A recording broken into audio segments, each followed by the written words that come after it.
Watch out, you still backing up. While you being funny, you still backing up. So I hit it again. Watch out, I'm back here. I'm in my car. So you ain't gonna be no hit and run. Y'all need these big trucks with backup cameras. That's right. So he commits to going off and calling my wife bees and everything. You know, the whole time Celeste is sitting there. Your wife in the passenger side, right? Yeah, she ain't even in this. You with your bee, and I said, okay. So now, by this time, my blood pressure rising. So he commits to pull off and then stops and like put his truck in drive and park. Okay. And he opened the door and put like one foot on like the stepping rail. So I looked at my wife. I said, if this dude get out this truck, you already know what it is. Yep.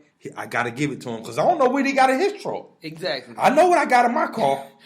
Don't y'all carjack Croc. I'm ready. I'm all ready. So I know what I had in my car.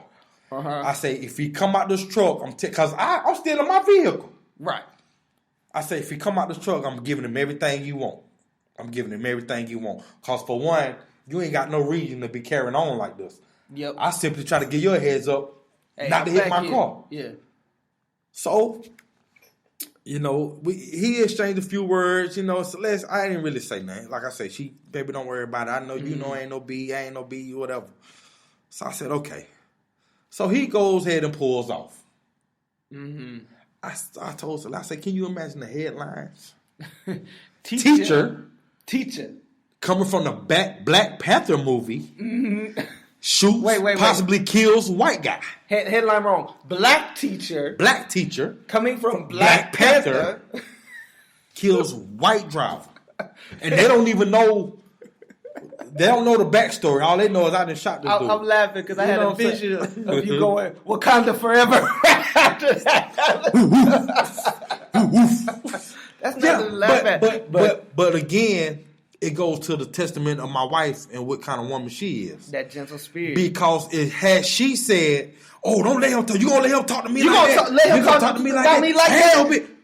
Then it would have been on. Right. It would have been on. You would have had no choice at that moment. I'd have had no choice. But you would defend your wife.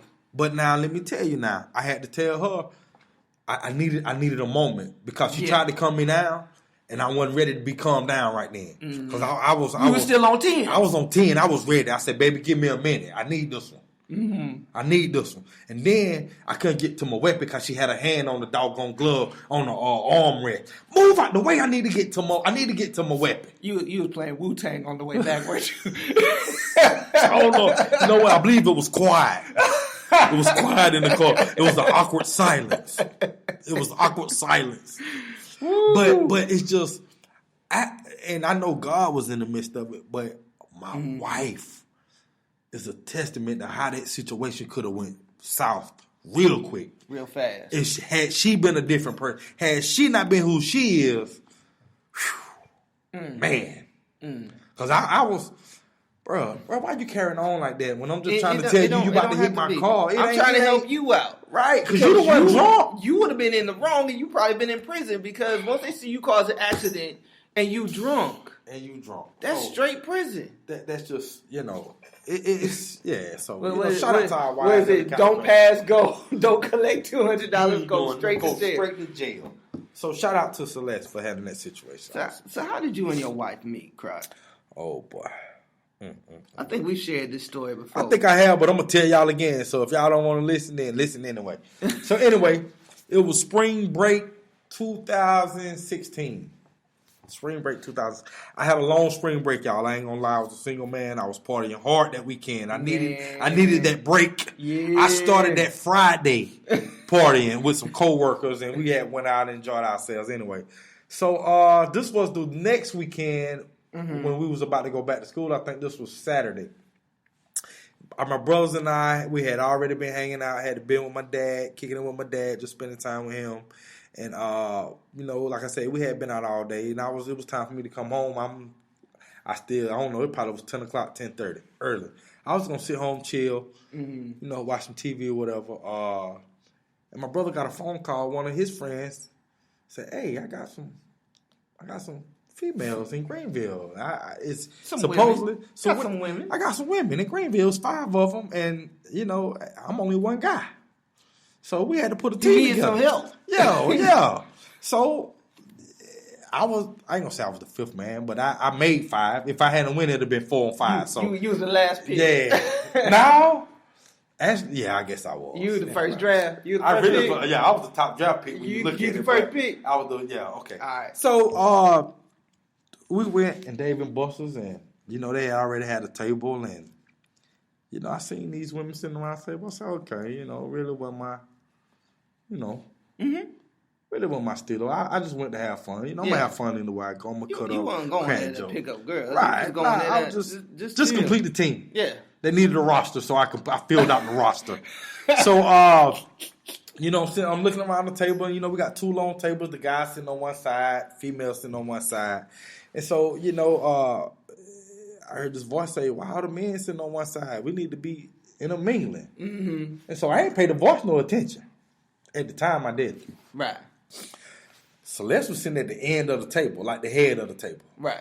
But she was sitting on the farther end from me. Mm-hmm. So I really didn't pay her no attention. I didn't see her. Mm-hmm. So, when the voice said that, I still didn't pay no attention. Another female got up and came and sat beside me. I guess she had then scoped me out. I want him. Okay. She's looking at you like some meat. It really wasn't, my type, my flavor. I just put it like that. She was hungry. She wasn't thirsty. She was hungry. I don't want to talk about, so I'll just leave it like that. She really want my cup of tea, so I'll leave it like that. I don't want to offend nobody. Some of my listeners kind of sensitive. So anyway, she wasn't my preference. You know what I'm saying? She's not your type. I say it like this. I say it like this. I don't fight outside my weight class. How about that? Is that all right? Or that's wrong? I'm sorry, man. I'm dead, y'all. I'm sorry. I don't fight outside my weight class, man. Okay. Anyway, I don't want to get pinned. I can't take no L. I can't afford to take no L on my record. Okay. Anyway, so them just jokes, y'all. Them just jokes. I promise you, I love everybody. I love it. Hey, can I do a sidebar? Nah, I ain't gonna do no sidebar. I'm gonna keep going. Anyway, I don't fight outside my weight class. So with that said, I laughed and cut up. I still was laughing and cutting up. You know what I'm saying? You say you were welterweight, they were him? Yeah. So I don't really, you know what I'm saying? So anyway, to each his own. I still was cutting up and joking and laughing. Is it hot in here? And then, I don't know, something just made me look down the table. Mm-hmm. And when I looked down the table, I looked Celeste dead in her face. That's something. And she wasn't even dressed up or nothing. I said, dang, you like Atlanta housewife. My exact words. She had your nose wide open from the jump. From the time I spotted her. I was like, God,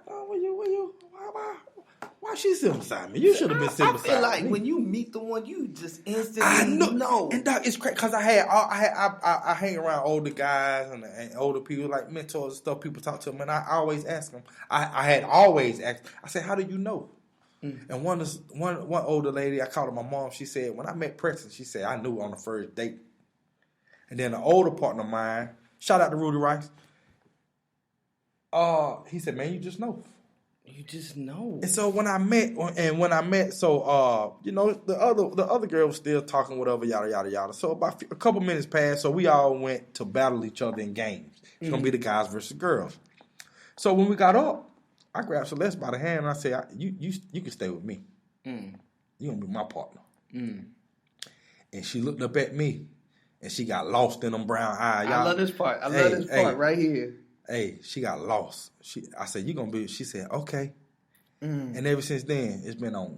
Man, I love Ever since then. And then I'm going to tell you what I got her too, cause I don't know if she know what kind of guy I was, but I was out partying that night and left her and went back to Spartanburg and partied some more.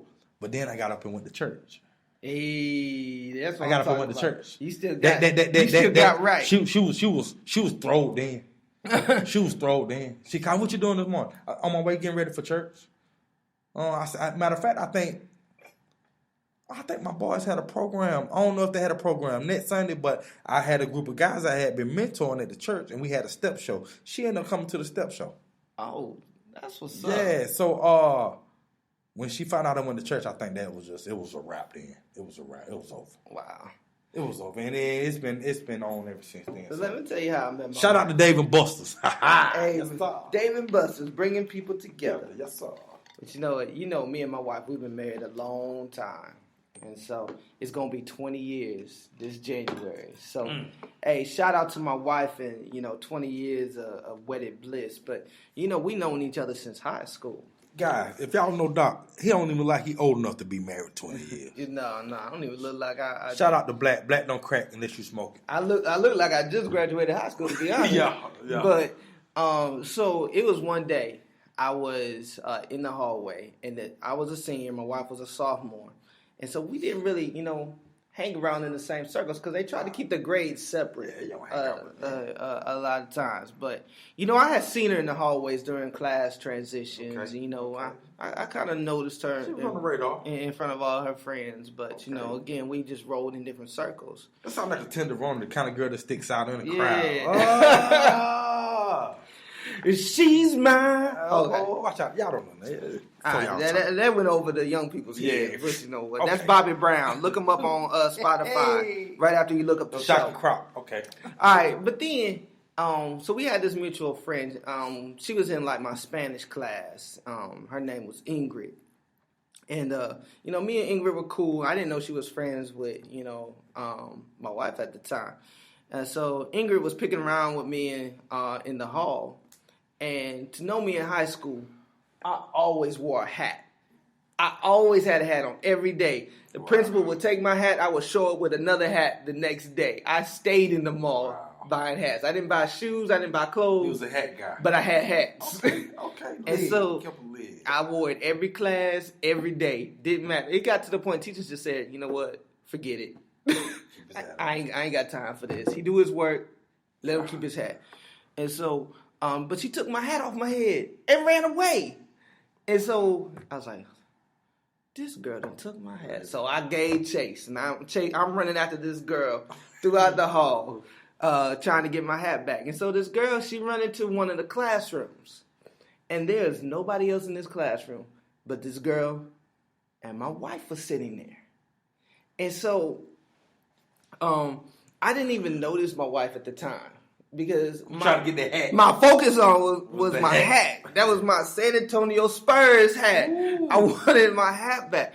And so I caught the girl in the corner, grabbed my hat, walked out the room. And so my wife actually was the one that made the move. She asked her friend, who is that? Like, I don't know if she knew or at that moment. But she was something about you. She's like, who was that? And so...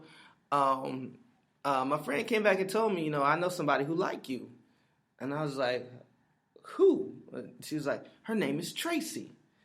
I didn't know any Tracys. Right. And so, because I never knew her name. On the back of her jacket, we had them starter jackets back then. Oh, yeah. She just had her nickname on there. Oh, okay. So, she got the letters put on her jacket. Yeah. She had the letters on. Okay. And so I was just like, here's my number. Give her my number and tell her to give me a call. You still don't know who it is at this point? I kind of had an idea because, I did see her in the room, but I wasn't paying attention. It was all about the hat. Yeah, so I kind of had an idea. And so my wife, she called me the next day, and she asked me, well, what are you doing? I was like, well, I'm getting ready for prom. How old are you? I was like, I'm a senior. Like, that was my last day in high school ever. Wow. And God made sure that he brought us together some kind of way. Wow. Because the next day I was gone. I was gone. There's no other time we were going to be. Yeah, wow. And so we started talking that summer, and she didn't really want to commit or anything because I was heading off to college. And so, we got into some things during college, my first semester while she's still in high school. And I was really just messing around that first semester. I wasn't even really taking college seriously. Man, who do? And so, I came home. My first semester in college. Shout out to Kent State University. My grades were CDFW. That was my first semester. So I actually pulled it together. Obviously, I've done better since. But I started going to school in the local college and home, so I was near, my wife. And so, we started getting together at that point. But the thing that got me